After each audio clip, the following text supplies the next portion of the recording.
Pourquoi? Pourquoi? La raison est très simple. Je dirais le sida du cinéma, c'est le DVD.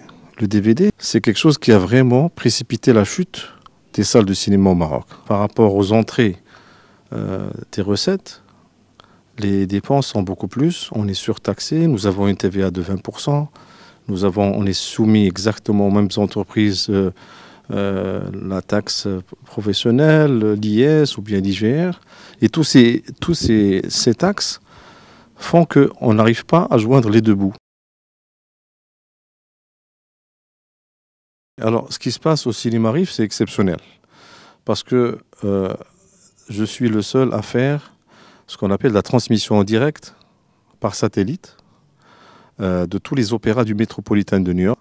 Avec ça, à côté de ça, je dirais plutôt, je fais des avant-premières, je fais des festivals, je fais le festival espagnol, le festival de la semaine du film européen. Vous êtes aujourd'hui, dans cette semaine, c'est la semaine du film français pendant 4 jours. Donc, en fait, même si je fais tout ça, je ne gagne pas d'argent.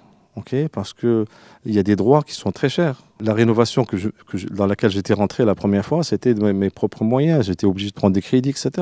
Et malgré ça, je continue pour justement que les gens connaissent ces salles en ville. Alors, la solution, premièrement, là, une taxation. Une taxation de 20% de TVA, c'est anormal. La taxe dans le monde entier, une taxe culturelle de TVA, elle est entre 5 à 7%. Deuxièmement, l'État doit s'impliquer pour au moins éviter d'avoir ces gens qui s'installent dans des magasins avec des ventes de DVD piratés d'une façon complètement visible. Le troisième point qui est essentiel, il faut absolument un fonds d'aide à ces salles pour rester en vie. Vous savez que la production marocaine, ils reçoivent 60 millions de dirhams chaque année. Parce que quand ils font la production marocaine pour passer ces films, ils vont les passer dans quelle salle? Uniquement les multiplex? Est-ce que vous pensez que tout le monde peut se permettre d'aller payer 70 dirhams ou 80 dirhams dans les multiplex? Non.